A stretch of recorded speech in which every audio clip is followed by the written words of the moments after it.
Seconde période, il n'y a pas photo. Le Burkina, physiquement et dans le jeu, a été au-dessus des Tunisiens. Ouais, je pense que la victoire est amplement méritée. À partir de la 60e, les Tunisiens ils ont commencé à baisser le pied physiquement. Et à part sur corner ou un coup de pied arrêté, je ne voyais pas comment ils auraient pu marquer un but. Donc c'est amplement maîtrisé, amplement mérité. Et voilà, félicitations à eux d'avoir rendu le peuple fier. Parce que je pense qu'à Ouagadougou, là, actuellement, ça doit être la joie, le feu. Et je suis content de voir ça. On voit le deuxième but, Patrice Ferry avec vous, là, quand les Tunisiens vont complètement se découvrir. C'est incroyable. On a du mal à comprendre ce qui va se passer dans la tête de la défense, dans la tête du gardien Matouti. Patrice, comment on peut expliquer cette baisse de régime des Tunisiens en seconde période? Je ne dirais pas une baisse de régime, je dirais un manque de montée en régime. Au contraire des Burkinabés. Exactement. Les Burkinabés sont restés sur le rythme qu'ils avaient, tout en remettant une petite couche sur la seconde période. Là, il y a une conjoncture un petit peu de plein de choses. Ali en parlait, il y a le staff qui est en train de préparer des changements. Donc on a un gardien qui commande absolument pas ni sa défense, qui fait un choix en plus après terrible. Même le capitaine, il doit tout de suite voir quand d'un coup il y a 10 joueurs dans la surface de réparation adverse. Ça commence par ça. Ça commence évidemment, Ali le connaît parfait ce rôle-là. Ça commence par le gardien. Il doit dire mais oh, les enfants là, vous allez où là? Donc il y a une conjoncture sur ce deuxième but. Il y a le timing aussi. Parce que comme vous le disiez, Smaïl, tout à l'heure, on en parlait au moment de ça, le timing fait que il restait 7-8 minutes de temps réglementaire, plus les 3 ou 4 qu'on rajoute, on n'est pas loin de 10 minutes. Totalement de se dépouiller comme ça sur une action, alors qu'on est quasiment à 10 minutes de la fin, c'est énorme. Parce qu'à 1 partout, vous le disiez très justement, Smaïl à 1-0, je veux dire, sur 10 minutes à faire. On s'offrait un temps additionnel de folie. Absolument. Donc là, il y a eu une conjoncture, mais qui est un peu à l'image, j'allais dire, les Tunisiens qui sont avec nous, j'allais dire, un peu à l'image de ce qu'a été le match, finalement, cette action. Elle est un peu représentative. D'un coup, on n'a pas vu cette Tunisie utiliser ses armes techniques, ses joueurs leaders. On ne les a pas vus. Et aucun changement de rythme. Ali Adel, on imagine votre déception, mais quand on voit cette seconde période, ce non-match, pour le deuxième acte des Tunisiens, est-ce qu'on peut regretter quelque chose avec ce qui s'est passé là, durant ces 45 dernières minutes, Adel Ali? Il n'y a rien à regretter parce qu'on n'a pas joué. Donc, il y a eu le néant total en deuxième période. Et, voilà, comme disait Patrice, c'est à l'image de ce corner, manque de communication. Voilà, Ali parlait du changement qui allait être fait par Kasper Zak. On n'a pas senti de chef. Oui.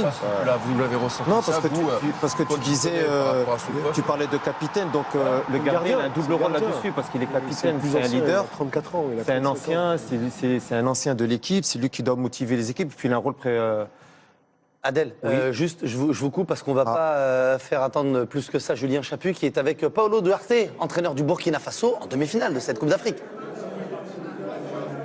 Oui, effectivement, Smaïl, mais il m'a dit qu'il était heureux d'attendre. Ça ne le dérangeait pas après une aussi belle victoire que ça.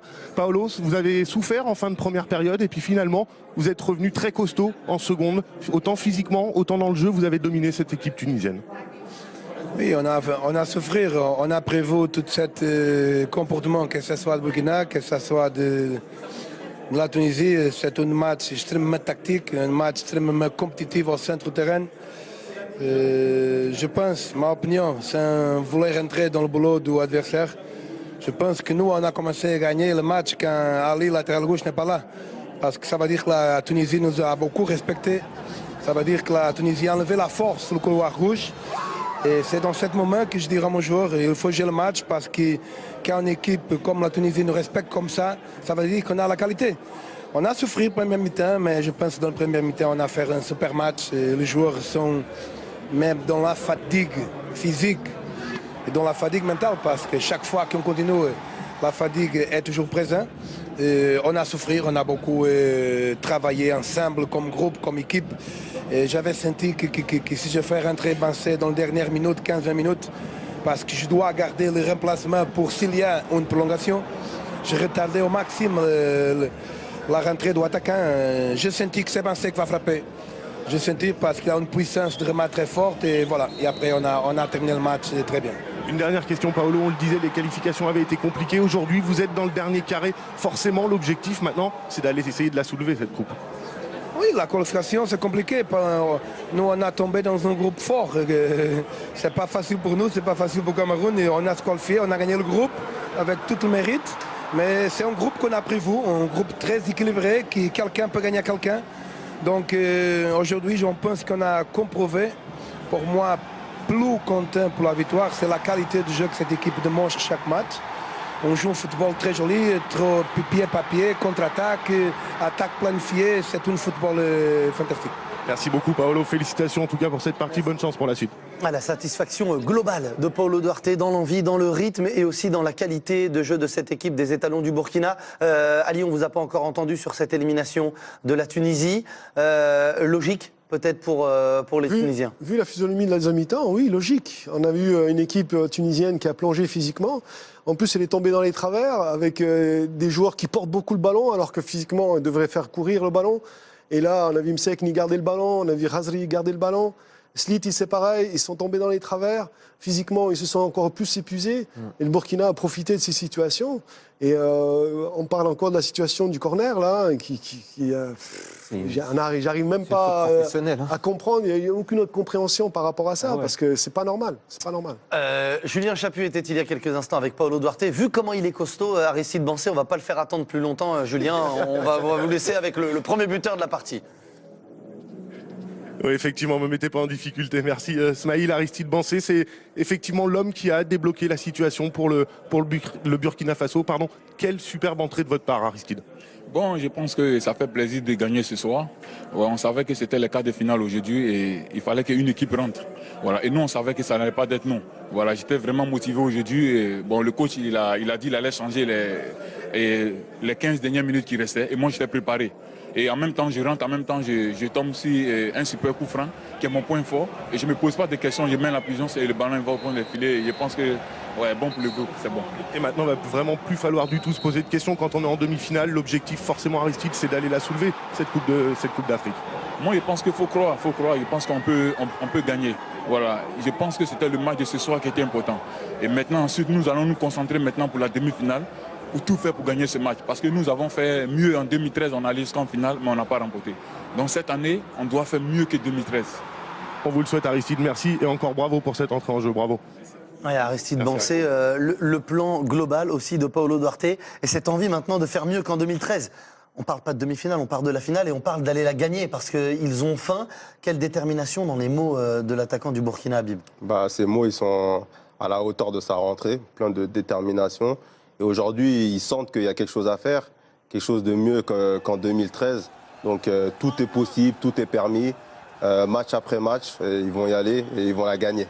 Ils vont la gagner, voilà. Habib, lui, il a dit qu'on allait directement y aller.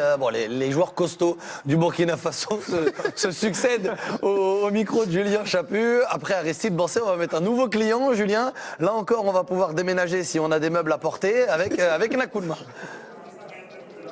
Oui, il n'y a pas de souci, effectivement, avec Préjus Nakoulma. Préjus, je vais juste vous demander de me raconter votre but, parce que j'ai eu des frissons tout à l'heure en tribune. Il a été énorme, ce contre. C'était génial, racontez-le nous.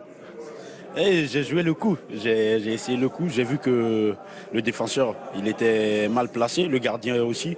Et je me dis que c'était mes dernières ressources, donc j'ai vraiment donné des poumons et tout, et ça m'a réussi. Et justement, quand vous êtes à la lutte avec le gardien et que vous finissez par passer, qu'est-ce qui se passe dans la tête derrière? Parce qu'après, il ne faut pas aller la louper, celle-ci. Oui, je me suis dit, applique-toi, juste applique-toi.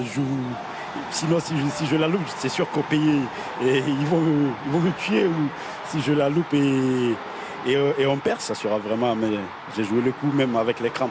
Et la joie, elle était sympa aussi. On vous a vu avec votre coach là, le long du terrain. Toute l'équipe s'est jetée sur vous. C'était vraiment la délivrance. Vous êtes dans le dernier carré.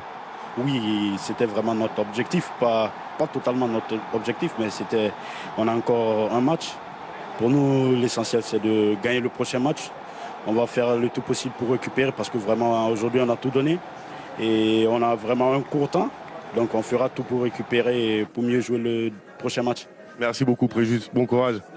Aristide Bancé avec le sourire. Quelle détermination, quelle force, Patrice, on voit, on sent quand on entend Paulo Duarte, quand on entend Bancé, quand on entend Nakoulma s'exprimer au micro de Julien Chaput. Oui, je pense que Duarte les a surtout confirmés et confortés dans leur force, dans ce qui était leur point fort. Donc, à la différence d'autres équipes qui fonctionnent plus avec des individualités soi-disant plus fortes, plus importantes, je pense que lui, il a tout misé sur l'idée, sur l'esprit de ce qu'est un tournoi de ce niveau-là, avec l'arrivée de ces matchs à élimination directe. Donc, ils se sont appuyés sur leurs forces. Je pense qu'ils les ont utilisés le mieux possible. Donc, effectivement, c'est pas très étonnant de les voir dans cette conviction-là. Adel et Ali, que va-t-il se passer maintenant pour cette équipe de Tunisie? Qu'est-ce qu'on doit retenir de cette compétition et comment on doit travailler pour progresser pour les Aigles de Carthage? Écoutez, il y a une échéance très importante qui est la qualification en Coupe du Monde. Donc on est en course et je pense que c'est un des objectifs les plus importants, à savoir comment ça se passe avec le coach. Et cette équipe-là a un potentiel énorme. Les joueurs sont très jeunes, donc il y a un avenir certain avec eux. Donc je pense que malgré la déception de la défaite, etc., il va falloir se remobiliser et puis penser tout de suite à cette qualification, se préparer pour être justement là à la Coupe du Monde 2018 en Russie, quoi. Donc c'est ça, moi je pense qu'il faut tout de suite redresser la barre et s'orienter sur le nouvel objectif, quoi. Adel, on doit vite oublier cette élimination, prendre le positif de ce qui s'est passé pendant ces 10 jours de Coupe d'Afrique des Nations pour les Tunisiens et essayer d'aller chercher cette Coupe du Monde. Je sais que la déception, elle est immense. Je me mets à la place des joueurs. Nous, on a vécu ça avec Ali. C'était en Égypte en 2006 où on devait passer, puis on s'est fait éliminer sur une série de tirs au but.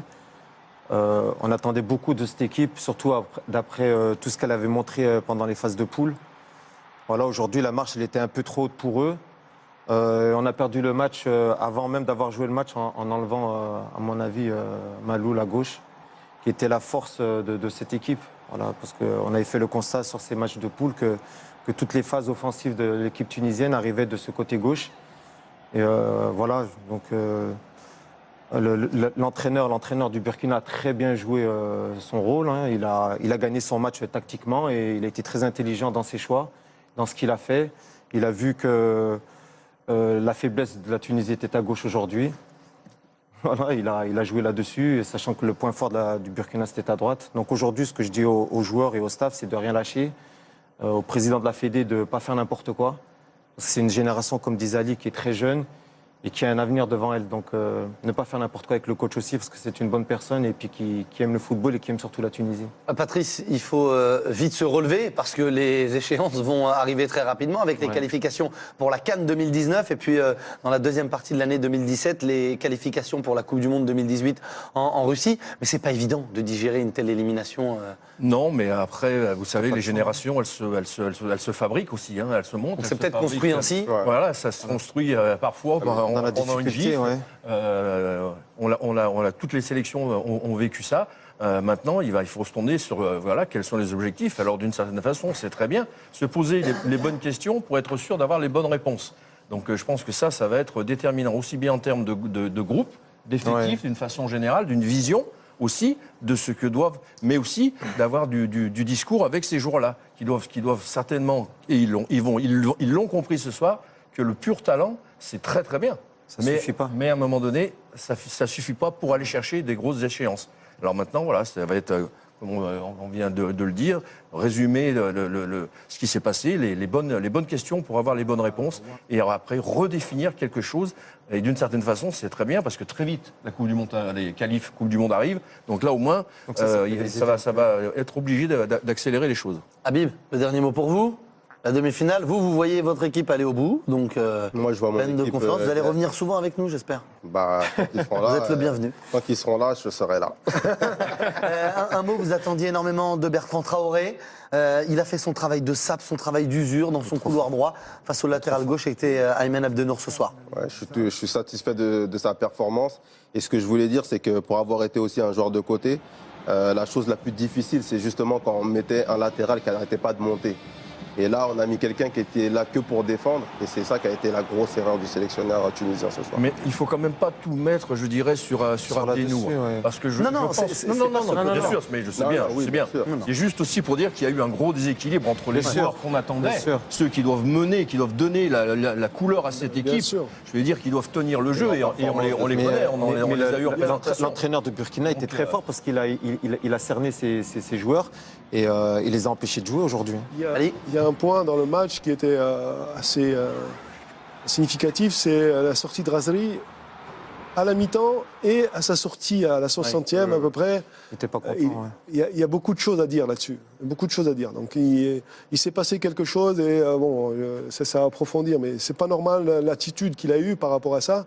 Donc il faut voir ce qui s'est réellement passé parce que c'est pas normal. À approfondir donc le cas Khazri, le cas aussi peut-être de toute cette animation offensive, parce que c'est aussi offensivement que cette équipe des Aigles de Carthage a failli cet après-midi face aux Burkinabés, les étalons de Paulo Duarte, d'Aristide Bansé et de Nakoulma, qui joueront donc les demi-finales de cette Coupe d'Afrique des Nations. Ce sera soit contre l'Égypte, soit contre le Maroc. Ce quart de finale aura lieu demain soir à 20h sur les antennes de beIN Sport. Habib, vous revenez bien sûr pour la demi-finale. Vous allez regarder tranquillement ce week-end le football sur les antennes de beIN Sport.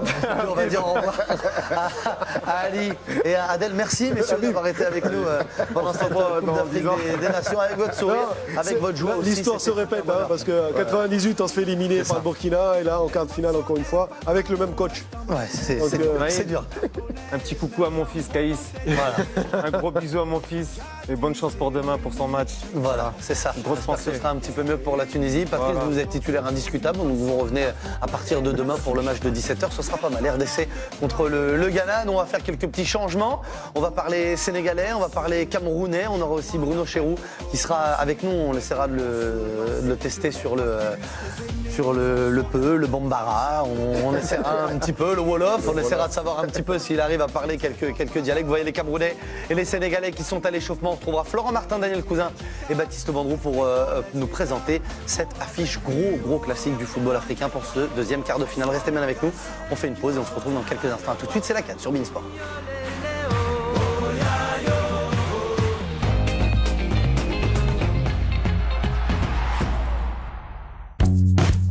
Le meilleur du football africain avec l'application Western Union. Votre magazine vous est présenté